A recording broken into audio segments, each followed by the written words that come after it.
This morning, Borno State came under attack again as ISWAP militants launched a devastating morning raid on a military base in Jakana.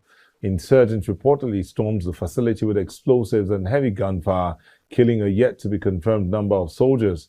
Reports say that the terrorists destroyed armored tanks and seized vast amounts of ammunition before troops were forced to retreat. This latest assault follows a string of deadly ambushes, including the recent loss of a lieutenant colonel and his men. Despite official claims that the insurgency is nearing defeat, ISWAP continues to consolidate its grip around Lake Chad. Also, the fallen heroes have been reportedly transferred to the 7th Division Military Hospital in Makati as search teams look for the missing. Our thoughts are with the families of the brave personnel lost in the line of duty. Our correspondent Umaru Kirawa is on ground in Borno State and joins us live to give an update. Hello, Umaru. Yes, good evening. Umaru, what have you been able to find out, and what updates can you give us? Well, it's quite unfortunate that the insurgents are coming out again and then attacking communities of recent days, Auno and Kukareta, which I have already spoken with community members, and it's also good to know that even some community members in Jakana are not even aware of what is happening. However, it's quite unfortunate, and some experts are linking it with the efforts being put in place by the military. In recent times, the military are pushing, given the terrorists a very difficult time raiding and then killing a lot of them, destroying their base in the Timbuktu Triangle and other parts of Sambisa Forest. And like the Vice President will always say, if you cannot withstand the heat, get out of the kitchen. So it's basically the heat of the military that is giving them headache, and they have no any other option than to come out and start attacking military base. All right, thank you very much, Umaru, and do try and stay safe even as you continue the coverage of this situation in Borno State and environs. Thank you very much. Thank you. The Defense Headquarters has condemned the recent terrorist attacks on Woro and neighboring communities in Kayama local government area of Kwara State, describing the loss of innocent lives as tragic. This is coming after Governor Abdulrahman Abdulrazak blamed Islamist terrorists for the killing of at least 200 residents in the state. The governor was speaking during his visit to President Tinubu at the Aso Rock, where he noted that the victims were targeted for refusing to submit to an altered religious doctrine. Meanwhile, President Bola Tinubu has ordered the deployment of an army battalion to the affected local government area, noting that the troops will spearhead Operation Savannah Shield to confront the attackers and protect vulnerable communities. In the meantime, the United States has condemned the killings in Kwara State and expressed support for Nigeria's security response ordered by the president. Police confirmed that at least 75 people killed in the assault on Woro and Nuku communities, while the U.S. mission says more than 160 were feared dead and many remain missing. The UN and Turkey also denounced the attack and called for justice.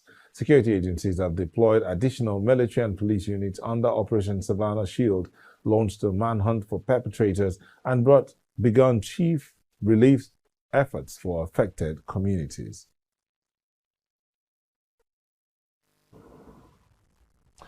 Ibalani Omoni is in Kayama community and will be connecting with him in the course of the news bulletin. But staying in the northern part of Nigeria, the Northern States Governors Forum has condemned the killings in communities across Kwara, Katsina, and Benue states, calling for decisive action to end attacks on civilians in the region. The forum, chaired by Gombe State Governor Inuwa Yahaya, expressed condolences to the families of the victims and pledged cooperation with security agencies and local stakeholders to strengthen intelligence-led community policing. The condemnation follows daily attacks in Kayama, local government area of Kwara State, Faskari in Katsina State, and Kwande in Benue State, where residents and security personnel were killed. The governors reaffirmed their commitment to coordinated security measures and long-term social and economic interventions to address insecurity. Several persons have been reportedly killed in an attack by suspected armed headsmen in a Bande settlement, Mbeakol Ward, Turan, Kwande local government area of Benue State. The killings have sparked fresh outrage over the worsening security situation in the area. The attack, which residents said was carried out on Tuesday afternoon, occurred at the Bande market while traders and buyers were conducting business. Witnesses said the assailants stormed the market, opened fire on the civilians, looted shops, and set parts of the market ablaze.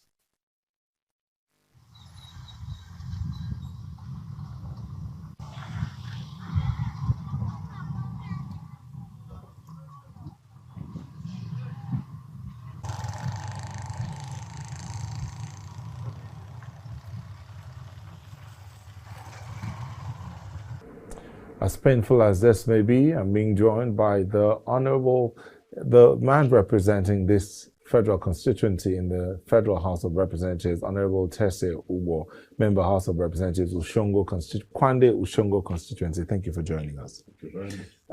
This is not a smiling matter. I was hoping that the next time we'll see you on this program will be when we'll be celebrating. But we're hearing this news now. What have you been able to find out? Well, it's like you said, it's not a smiling matter. My people are in tears. My people have been displaced. This is a systematic displacement of the people of Kwande local government, especially the Turan axis of Benue. 3 days ago, we heard of the attacks on the Abande axis, which is a border community with Cameroon and with Taraba, where over 17 people, as of now, have been confirmed dead, and several others injured and maimed badly. Communities have been displaced, families have been torn apart. And just when we're grappling with that situation, today we've heard of another attack in a similar close community called Anyase, where they've burned down the entire market and people have also been confirmed to be killed. And the numbers, for now, we have not been able to determine the number. Hopefully, we don't get any numbers at all, or maybe something not as terrible as what we experienced a few days ago. So this is obviously a continuous attack. The local government chairman and other officials have been there to see it for themselves. I have also sent people to the ground. I've sent journalists. I've sent my legislative aides who are on the ground, and they've gone. And as I speak, they are currently on the ground with your news journalists, to see for themselves, so that we can bring these things to the limelight of the country, because this just has to stop. I do know that, I mean, the whole nation heard the president, or heard about the president's directive for the National Assembly to speed up whatever needs to be done to ensure that states that are willing and able to set up local policing infrastructure can do that. What's the situation? I mean, if this, as you say, is a systematic thing, but some will say that terrain, I mean, we had a guest here who talked about the Kwande terrain, that the terrain is not an easy terrain to go into. So it has to be people that understand it, that can best protect it. So, well, the general, let me give you a bigger picture of what's happening in Nigeria. The eastern flank of Nigeria, the entire eastern flank of Nigeria, starting from Cross River State, Akwa Ibom, all the way up. The closest security post to Kwande is somewhere around Ikom in Cross River, which is over 400 kilometers away. From Ikom all the way through Benue, all the way through Taraba, all the way to Adamawa, there's not a single security checkpoint along the Nigerian border with Cameroon. Not one. So the terrorists have found a loophole in our security architecture. Benue State has the smallest boundary with Cameroon among all the country states that have boundary. We have the smallest, but we have a United Nations IDP camp, a refugee camp in my constituency. 14 years, a refugee camp has been there, made up of Cameroonian refugees who have now naturalized and are now Nigerians because they have registered, gotten their NIN, and are even registering to vote. Nobody is looking at this. There's not a single checkpoint. The Inspector General of Police approved the border patrol unit for Cross River and for Benue. They needed the state government to provide some logistics to help the patrol unit to kick off. The Akwa Ibom State Government, Cross River State Government has started their border patrol unit, patrolling their border. In Benue, nothing was done about it.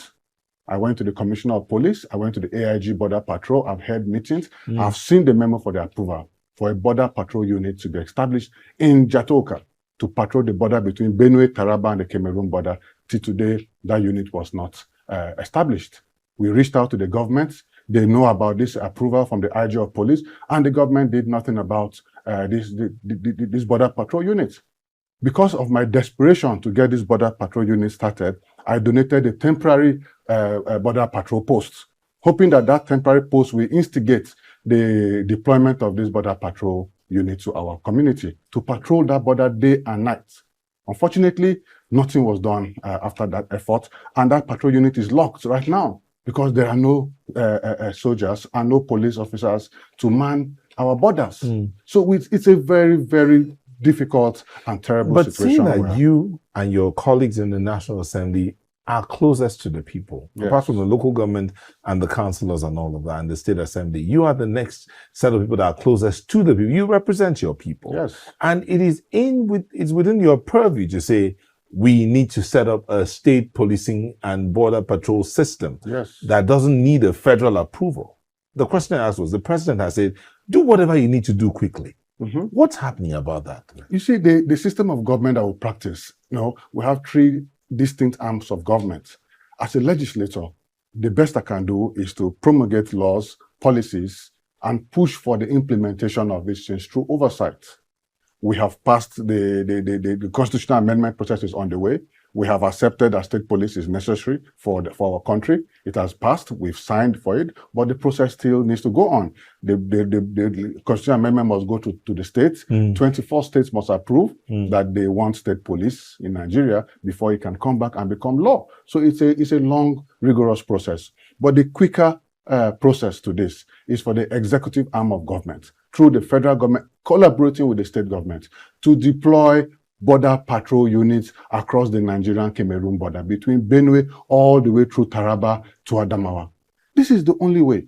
Right now, Kashimbila has become a major hotspot, a major meeting point. You're implying that these attackers are coming from that Cameroon axis? They are coming through Taraba, into Cameroon, and into Benue. It's the same axis. It's like a tripartite border area. So Kashimbila, which also stands at a neighboring community along the Taraba-Benue axis, has become a major meeting point for terrorism and bandits in Nigeria. And they are assembling there in their thousands. And they are planning attacks from the Kashimbila area and attacking us in Benue and other parts of Nigeria.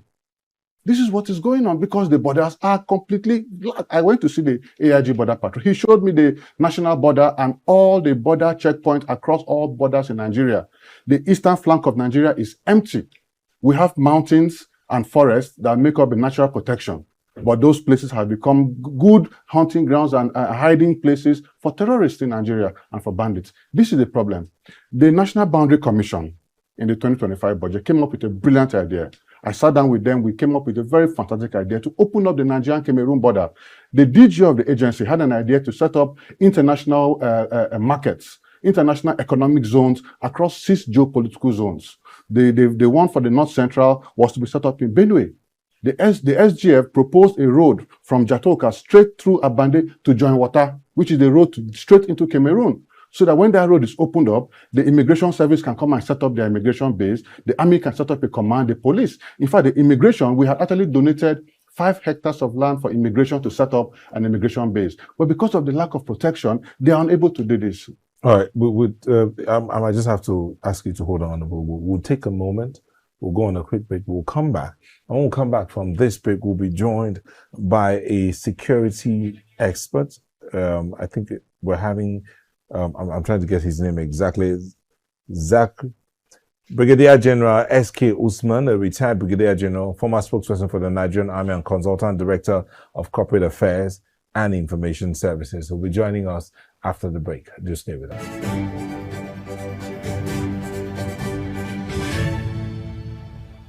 Welcome back. We still have Honorable Tese Ubo, member House of Representatives, Kwande Ushongo constituency, here in the studio with us.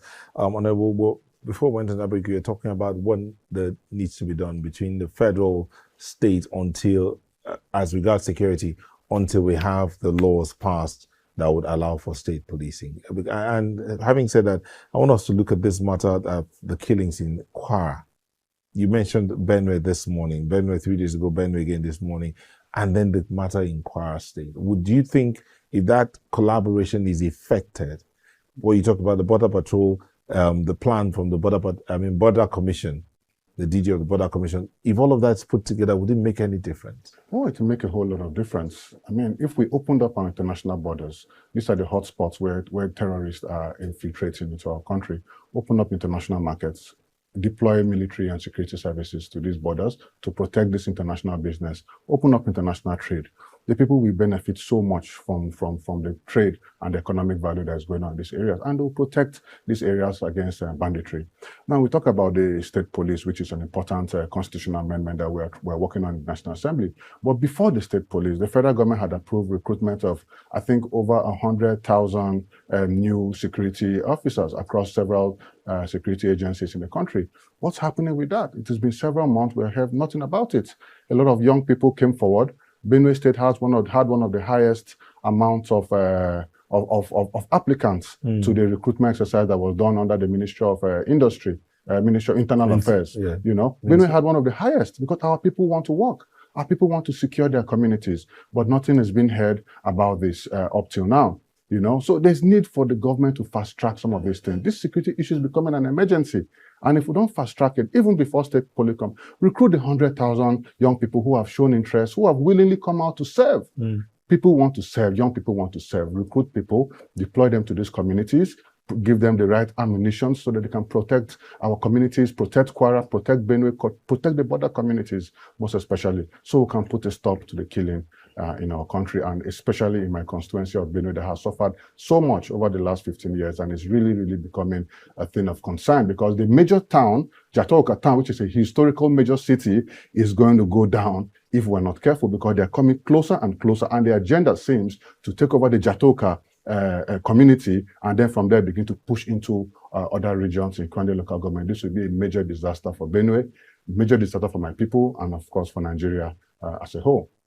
Thank you so much, Honorable Tessie Ubo, Member, House of Representatives, Kwande Ushongo Federal Constituency, Benue State. Thank you for coming. Thank you very much.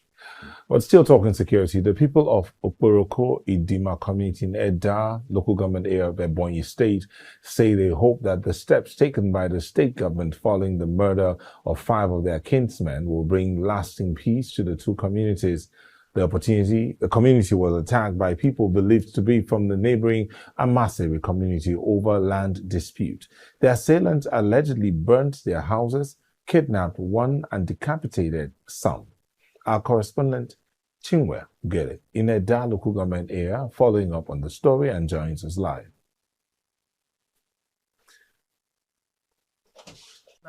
Autonomous community in Eda local government area of Ebonyi State, where some 5 persons were allegedly murdered on the 29th of January 2026.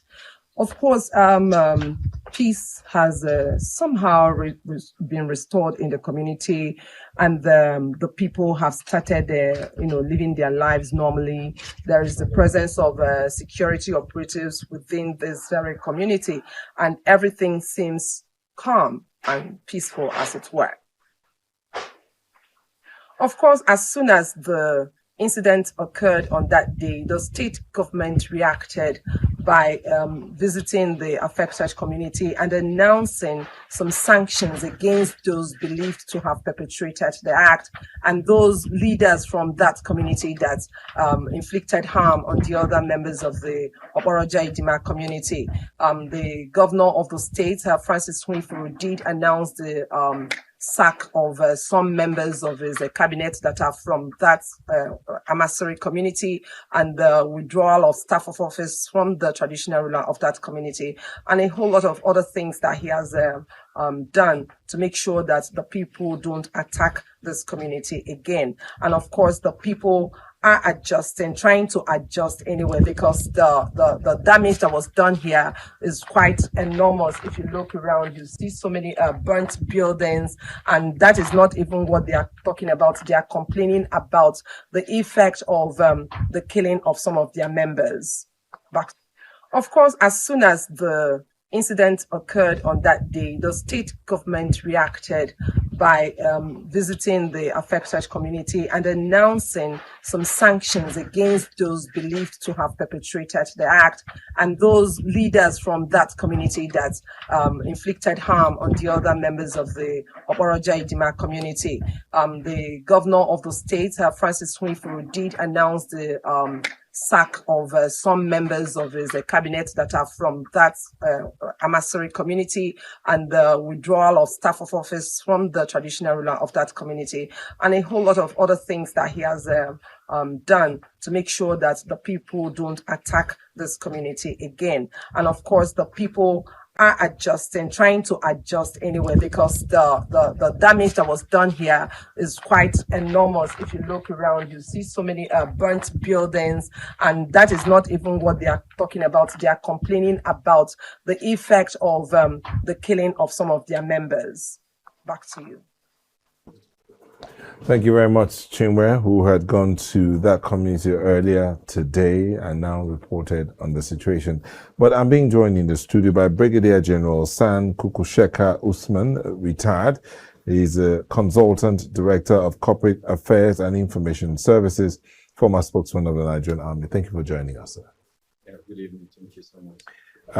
I'm sure you saw our guest as our former guest as well, the honorable member representing Kwande local government area. But this is Benue State. Yes, when he was here, I don't know if you also heard what he talked about, his submissions about the fact that our borders are very porous. The border between Kwande, which is the nearest to Cameroon, Nigeria's border to Cameroon, Kwande local government lies in that border, on that border to Cameroon. So in his words, the attackers come from Taraba, from the Kashimbela Plateau into Cameroon and then into Kwande. And that it looks as if they are targeting Jatoka, which he believes will make it very dangerous for Benue and the rest of Nigeria if they're able to do this. Is there no way out? Because it appears the attacks are increasing every day. Well, certainly there is a way out. And first and foremost, when you are faced with existential threat of that magnitude, for instance, I think the starting point Brigadier General, sir, if you just excuse me, there is a situation out there where things are not made too clear and people begin to worry about how to go about what they need to do. There is an understanding, and it has to do with communication. The people need to be spoken to and encouraged to face out and stand firm when they need to deal with certain situations. If the leadership is not speaking, that is some form of communication. Therefore, the leadership needs to speak and speak directly to the led. Nigerians in every corner of the country are asking questions, not just economic, security-wise, even emotionally. They want to hear, they want to know what is being done for their sake. They want to know that they can wake up in the morning, they can go out for their businesses and come back home. So beyond the prayers that we pray, every Nigerian, as I say, Nigerians pray a lot. Beyond the prayers that we pray, there needs to be action taken to ensure that Nigerians are safe.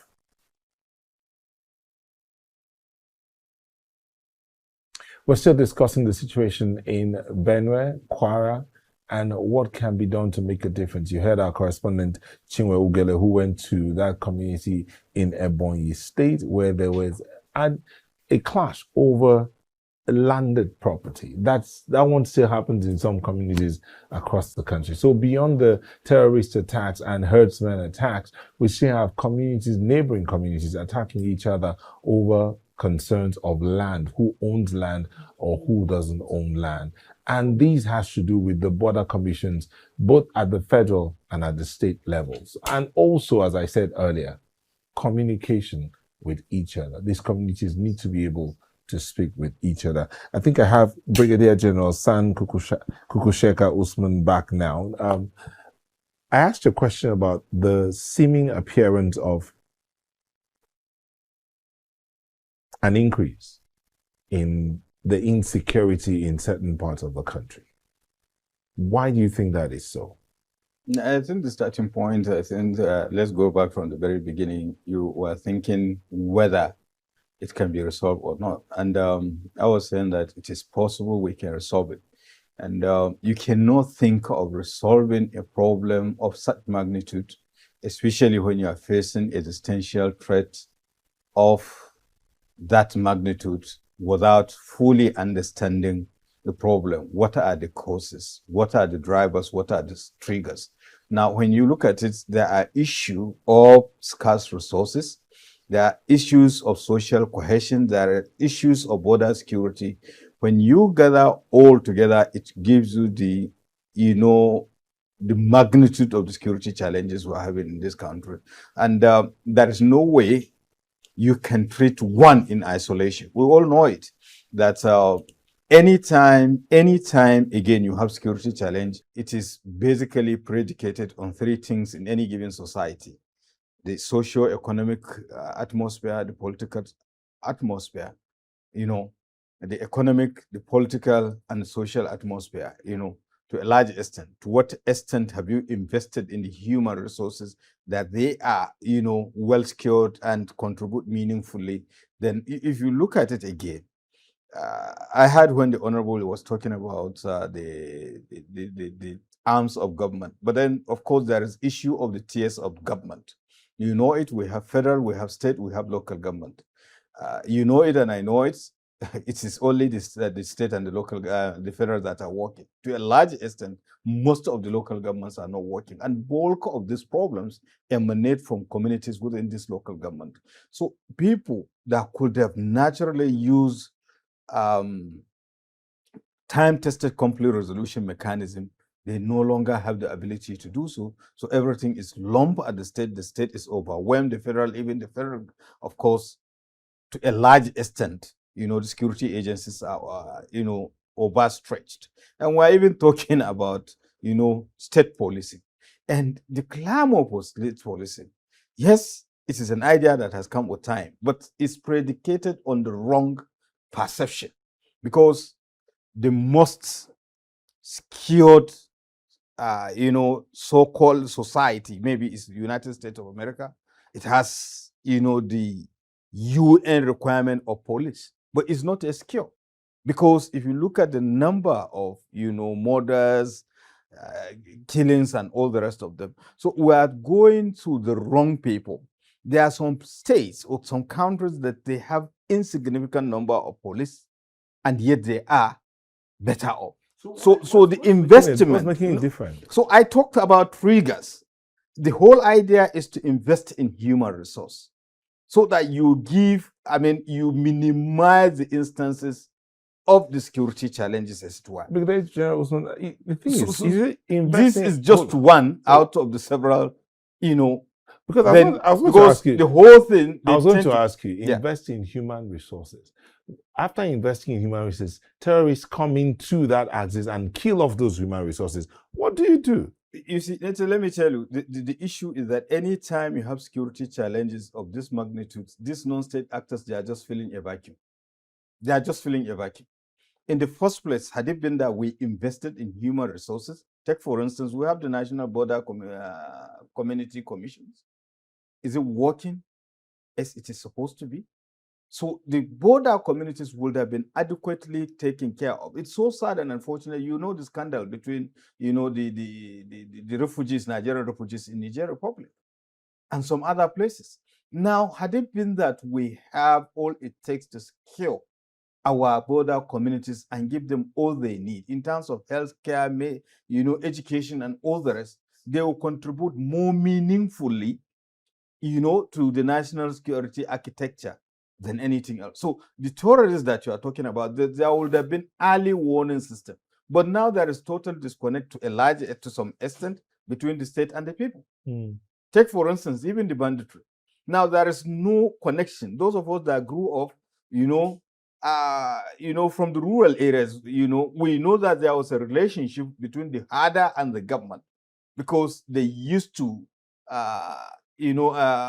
I can't remember the technical term, the medical term that they do. Each of the cows is registered, has a record, not even the human beings. But now there is total disconnect. All right. And in return for that, we need to go on a quick break. We'll Okay. just go on a quick break. I'll come back, continue this conversation. Please stay with us.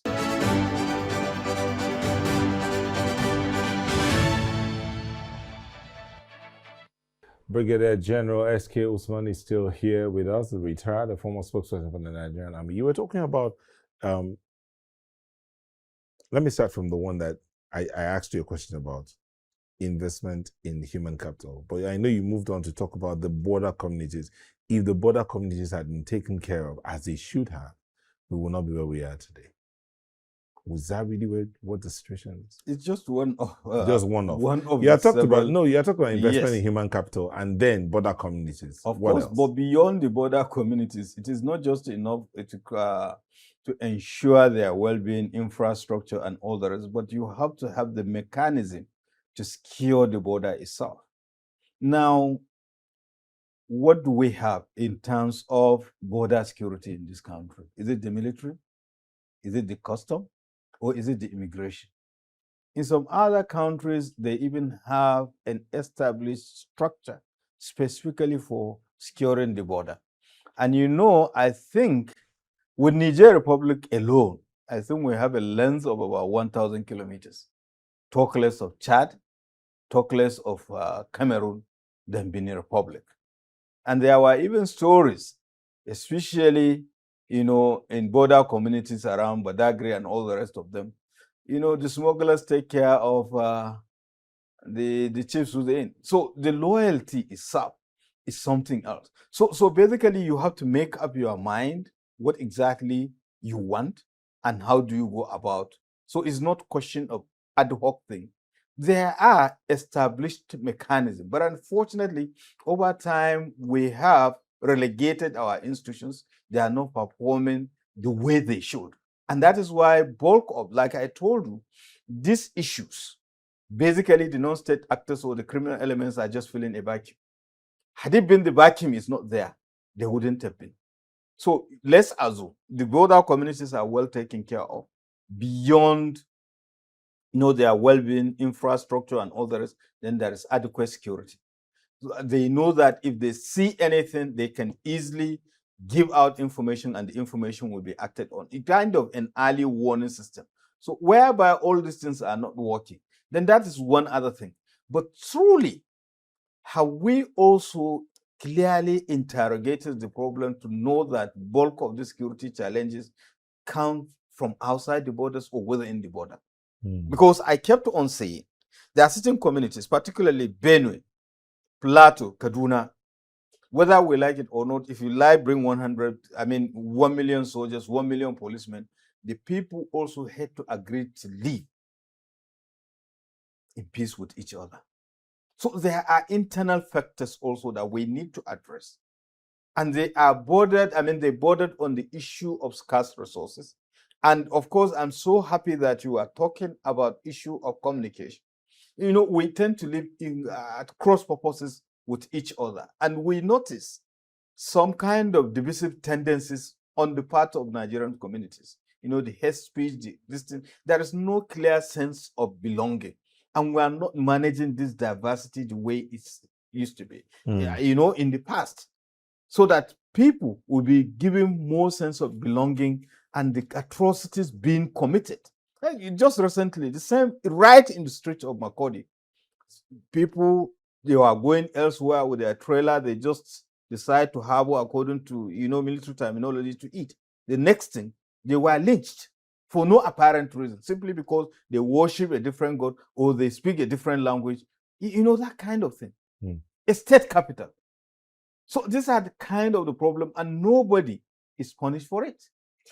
Brigadier General San Kukusheka Usman, retired, is consultant, director of corporate affairs and information services, a former spokesperson for the Nigerian Army. I would have to hang it here today, but I would tell the producers and we will bring you back so that we'll have more time to look at the way forward. How do we solve all of this? Thank you so much for coming in today. It is my pleasure. And we wish you a wonderful weekend ahead. Thank you so much. Thank you. Now, the decision by Nigeria's electoral umpire, the Independent National Electoral Commission, to remove the name of Julius Abure as the national chairman of the Labour Party from its official portal following a recent court judgment on the party's leadership crisis has triggered fresh debate over compliance with court rulings and the deepening internal rift within the Labour Party. The Abure-led faction is crying foul, insisting they remain the authentic National Working Committee of the party, and has vowed to appeal the Federal High Court judgment. News Central's Idong Joseph filed this report.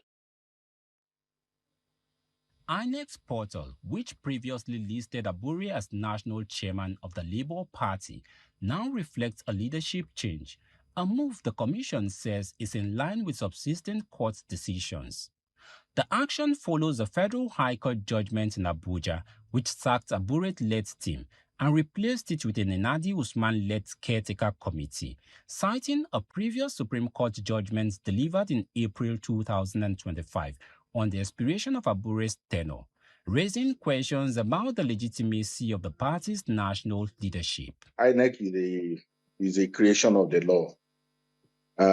It cannot work outside the ambit of the extant laws. So if the courts, again, if a superior court says recognize Abure, INEC will remove Nenadi from their whatever and replace it with Abure. From the Abure's camp, the decision is being described as strange, with allegations that the judgment was procured, citing the speed with which INEC acted to delist his name from its portal. It's surprising that INEC was quick to remove the name of Barrister Julius Abure on its portal, knowing that the less than 24 hours after that judgment came up, we were able to get a stay of execution, and we also got notice for the appeal. I think we don't need to copy, from Ghana. When there is a gross misconduct, other than NJC even taking charge, I think some judges might not be arrested. They should be tried. Nobody should say, oh, maybe they are witching to judiciary, because this is a political witch hunt from a judge against our party. On the other side, supporters of the Nenadi Usman-led caretaker committee says INEC action restores legality and internal democracy within the party. The erroneous judgment that was awarded in his favor in October 2024 has been so dismissed by the Supreme Court. What is he looking for? And this matter cannot be appealed. The only way Julius Abure can appeal this matter, if really he wishes to appeal, is to appeal to heaven. And you cannot appeal to heaven if you are alive. It means you will die and go to heaven. So we still need him to be alive, so he should shoot his sword. As legal interpretations continue to clash, shaping the Labour Party preparation ahead of future election, the Abure-led faction says it will appeal the judgment, while the Nenadi Usman camp insists that the ruling has settled all leadership disputes within the party. In Abuja for News Central, Idong Joseph. The FCT Stakeholders Assembly has tasked the National Assembly to review the nation's constitution and bring an end to continued marginalization, or what they say is continued marginalization of indigenous inhabitants of the nation's capital. The president of the FCT Stakeholders Assembly, key political figures from the capital, spoke to newsmen in Abuja, saying that if the changes are not made, they will resort to litigation to ensure inclusion of the FCT natives and the recognition of the capital as a full-fledged state, as mandated by the nation's constitution. We want the National Assembly in particular, that has the responsibility, the constitutional responsibility to effect changes in the constitution, changes that have tied the FCT original inhabitants as slaves in their homeland. It is the National Assembly that has the duty, constitutional duty, to do that. We are compelled to go to court to demand interpretation of certain sections of the Constitution. When 6th edition returns, we'll be going to see what's going on in South Africa, where civil groups have protested at the U.S. consulate. We'll bring you details in a moment. Just stay with us.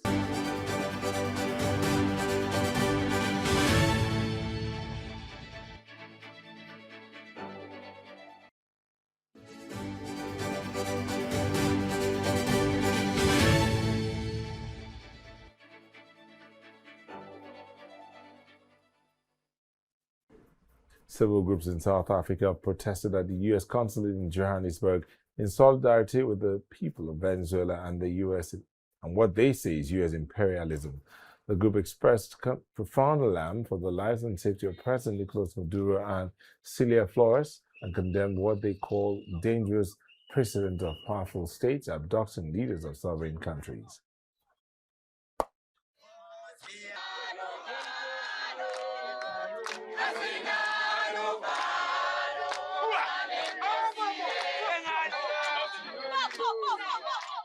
To pledge solidarity with the people of Venezuela, we have seen their country being invaded by a thug who's acting in the interest of the oligarchs, the multi-billionaires that have become so rich under his leadership.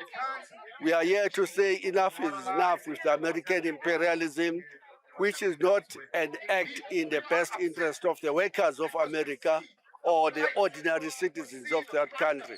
We've come out because we recognize that our internationalism is not simply about moralizing issues. Indeed, we are upset at the genocide that is ongoing in Palestine that the US is propping up. We are upset at the illegal kidnapping of President Maduro and Cecilia Flores in Venezuela. We are upset at the regime of sanctions that have been imposed onto Cuba. We are upset at the bombing of Nigeria, and propping up of all manner of conflict and war across the globe. Venezuela has been unfairly and illegally occupied and stolen by the Americans. The Americans are after their oil, only after their oil. Their colonialism around the world, they feel nothing for the imperialists that they are. They are killing children in Palestine. They are supporting the Israelis killing children in Palestine. It's absolutely unacceptable. And as the South African Communist Party, we are 100% behind Venezuela and what they stand for. And free Venezuela. A well-known Malian journalist and publication manager, Yusuf Sissoko, has been detained after publishing a critical article about Niger's military junta leader Abdurrahmane Tiani. Media groups say Sissoko's piece challenged Tiani's claims, blaming foreign government for a recent attack on Niamey airport, accusing him of misinformation and leading Niger into risky politics. Malian press associations say Sissoko faces charges including spreading false information, harming state reputation, and insulting a foreign head of state. He is due to appear at trial on March 9, prompting calls from media bodies for his release.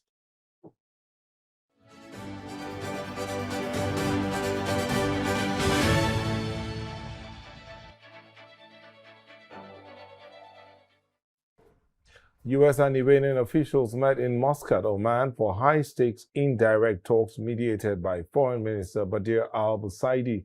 The meetings aim to avert a regional war amid a massive U.S. naval buildup.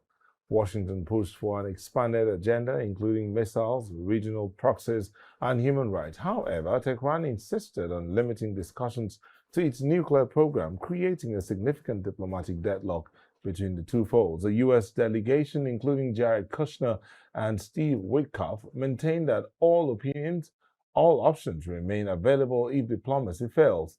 Meanwhile, Iran signaled its military readiness even as it considered flexibility on uranium enrichment. Despite a mounted effort to foster stability, the talks concluded without a breakthrough.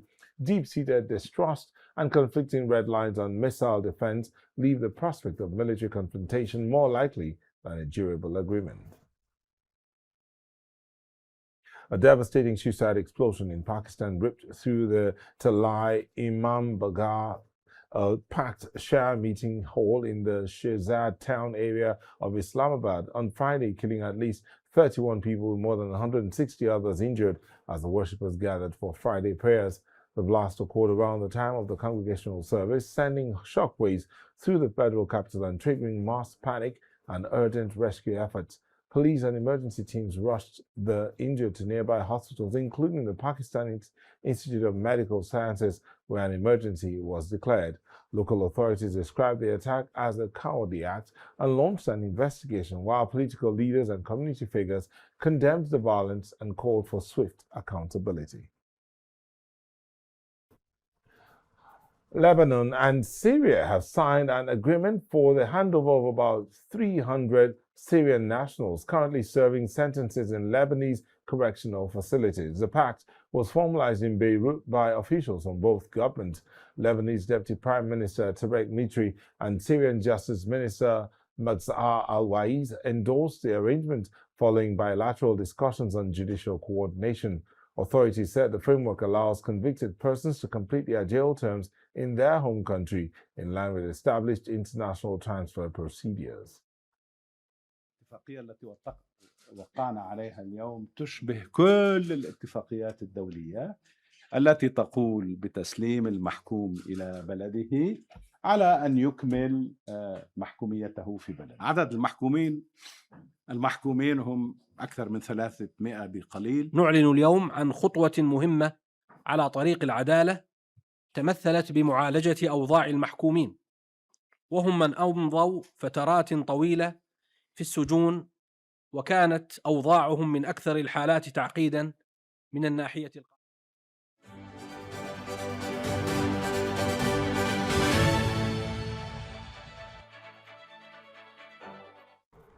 President Bola Tinubu, represented by the Vice President Kashim Shettima, launched Nigeria's National Halal Economy Strategy on Thursday, aiming to tap into the $7.7 trillion global halal market and diversify Nigeria's economy. The initiative is projected to add $1.5 billion to Nigeria's GDP by 2027. Shettima highlighted the strategy's roadmap for halal sectors including food, pharmaceuticals, cosmetics, tourism, finance, and logistics, emphasizing discipline, inclusive, and measurable implementation to drive jobs and export. Chaired by Minister Jumoke Oduwole, the strategy aligns with global halal standards, building on Nigeria-Turkey agreements to enhance certification, quality, and international acceptance of Nigerian halal products. The Nigerian naira strengthened against major European currencies on Thursday, closing at 1,606 naira to the euro and 1,644 naira to 1 euro the previous day. That's according to CBN data. Analysts attribute the appreciation to improved FX inflow, strong external reserves of about $46.7 billion, high interest rates, and sustained foreign investor demand. Nigeria's strong trade surplus with the EU, estimated at $10 billion in 2025, has also supported the currency. Meanwhile, cautious monetary policy and elevated yields continue to attract portfolio inflows. Eurozone economic headwinds and easing inflation further limited euro gains against the naira. And that's all on the 6th edition for today and indeed for the week. But here's a recap of our major stories. We told you that ISWAP militants had overrun Jakana military base. Soldiers are feared killed. We also told you that the US and UN, Turkey have condemned the Kwara massacre as the death toll tops 75. And US-Iran Oman talks end in deadlock as war fears rise. We'd love to hear from you. Remember, you can send your eyewitness report and comments to the WhatsApp number showing on your screen. That's 0705-500-1212. Follow us on social media. We are at News Central TV on all the social media platforms, where you can also watch News Central TV. Plus, you can watch News Central TV on DSTV channel 422, GoTV channel 23, StarTimes channel 274, Avo TV, and YouTube. Many thanks for watching. I'll see you again on Monday. I'm Neil Tan.